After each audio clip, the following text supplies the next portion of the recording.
Judaism has always been important, vital, essential in my life. I hope that we've set a good example for you and your children and grandchildren what can be a wonderful life in synagogue life, in your Jewish life, in your everyday life, and like my husband said, and follow that. And if they got that message, then we've been successful. It was really family number two. Beth Yeshurun was another family. This is what it was. It was unbelievable because the people here took us in immediately as their family. I grew up in a small town in East Texas. Both of my parents were immigrants. My mother was from Poland, my father was from Germany. We were the only Jewish family in Crockett, but my mother made sure that my brother and I were tutored in Judaism. Sharon's brother, David, was 11 years old. They wanted to have him become a bar mitzvah. So my mother-in-law sent David to the family here, and he stayed for 2 years, came to Hebrew school at Beth Yeshurun, studied at Beth Yeshurun, and became a bar mitzvah at Beth Yeshurun. My grandmother lived with us. She lived upstairs in a duplex that we lived in. And she was very active in the Golden Age Friendship Club at the JCC. And her grandson, Richard, is becoming a bar mitzvah, and she invited all of her friends to Beth Yeshurun to come. And on Friday night, that was the big night for her. So I went to Rabbi Malov. I said, Rabbi, would it be okay if my grandmother sat with me on the bima? Well, that was unheard of because parents and grandparents always sat in the front row. And he said, well, you know, that's not a bad idea. That's a good idea. I think that's good. I said, Rabbi, that's really wonderful because my grandmother and I had a very close relationship. And that was in May 1956. And she was so happy. Her friends from the Golden Age Friendship Club were happy. And it was a lovely, lovely occasion. And what sticks in my mind and why this is so important to me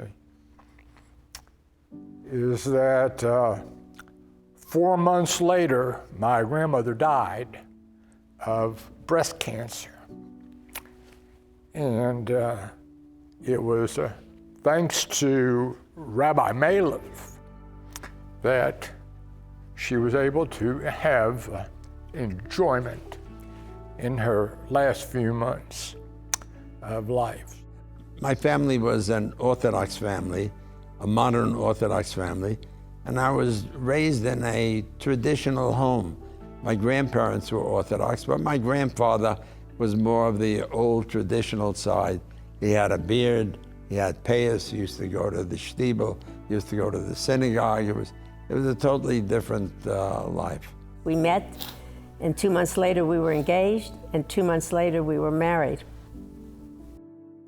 My father and Uncle Ellie, Sidney Ellis Kammerman, and Uncle Jacob, this is Jacob Eisenbaum, so Sharon's uncle, did business together because we were in the amusement business. We had pool tables and jukeboxes, and Uncle Jacob had a beer joint.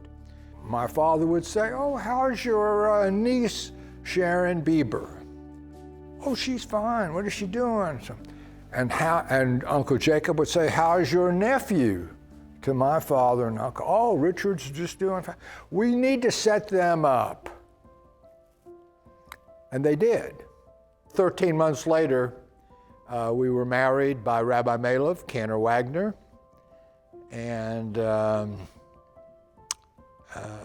we're now in our 57th year. I guess it was good for business. How's that for business? That was good business. It was always a joy to come back and go to services with my parents and hear and listen to Rabbi Segal. Rabbi Segal set the example. He set the standard for what our clergy, Rabbi Rosen, our senior clergy, Rabbi Rosen and Rabbi Strauss, have followed. I took 17 groups to Israel. Now, why did I take Israel, so many groups? I wanted the people, not only the members, to learn about Israel, to read about it in a book. I wanted them to experience the state of Israel itself. And I wanted to experience it myself. I mean, Israel is not something that you simply read in a book. It's something that you feel, and you have to be there to know what you're seeing over there. And we went there 17 times to Israel itself. Our children, they were part of Beth Yeshurun. They grew up here. All of them went to the day school. Our grandchildren all graduated from the day school. Our son, we have a son who was injured at the University of Texas during his sophomore year, and they rallied around us. I truly love what Beth Yeshurun did for me. When I was hurt, they were so great.